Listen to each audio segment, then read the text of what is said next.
छोटू, plant का delivery हो गया था? जी जी मालिक। ये कौन है? मेरी छोटी बहन है, बड़े साहब बुलाए थे। कहाँ पर है वो? पापा बुलाए थे? हाँ। पर पापा तो मार्केट चले गए। अच्छा, वो साहब मेरी छोटी बहन की ना शादी है 2 दिन बाद, तो साहब को जैसे ही पता चला था उन्होंने बोला कि अपनी बहन को लेकर आइयो, तो बस लेकर आया हूँ। चले, ये तो अच्छी बात है, बहन का शादी कर रहा है।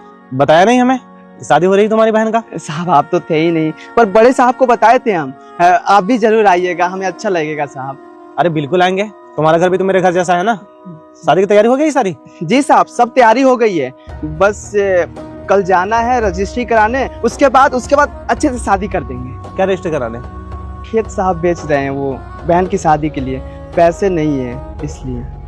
पैसे नहीं है? हाँ खेत क्यों बेच रहा है भाई? साहब, एक ही बहन है, हम चाहते हैं धूमधाम से शादी करा दें, और आप तो जानते हैं ना बाबूजी अब काम नहीं कर पाते हैं, घर की सारी जिम्मेदारी मेरे ऊपर आ गई है और मेरे पास इतने पैसे नहीं है। हम सोच रहे हैं कि जमीन बेचकर बहन की शादी करा दे, ये हमेशा खुश रहे बस। साहब, बड़े घर में शादी कर रहे हैं और लड़के वाले दहेज मांग रहे हैं। दहेज क्यों मांग रहे हैं भाई?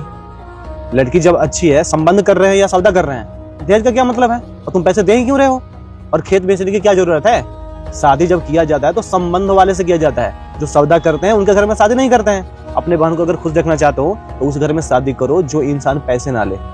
एक काम करो, लड़कों वाला का नंबर दो, मैं उससे बात करूंगा। नहीं नहीं साहब, आप ऐसा मत करिए, अगर उनको बुरा लगेगा तो शादी नहीं करेंगे, दिक्कत हो जाएगी साहब।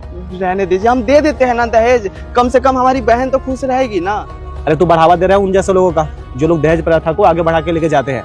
जो पैसे देने से मना करेगा तभी तो मांगना मुंह बंद करेंगे ना। पैसे क्यों दे रहा है भाई तू? पर साहब, शादी ना कट जाए, हम बहुत डर रहे हैं साहब।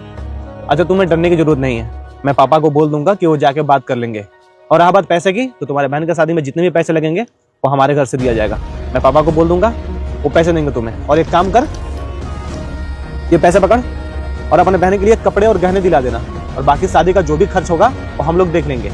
तुम्हें अपनी जमीन बेचने की जरूरत नहीं है, समझा दूं? पकड़िए। नहीं साहब, इतने पैसे हम नहीं रख सकते, हम आपको पैसे कैसे चुका पाएंगे? हमारे पास इतने पैसे कभी होंगे ही नहीं साहब, रहने दीजिए। वो तो बड़े साहब बुलाए थे तो हम आ गए, पैसे नहीं चाहिए साहब। बेटा, मुझे इग्नोर मत, तेरी माँ मर जाएगी। अगर तू अपनी माँ को बचाना चाहता है, तू इस वीडियो को लाइक करके चैनल को सब्सक्राइब कर ले और कमेंट में माँ लिख देना, तेरी माँ बच जाएगी।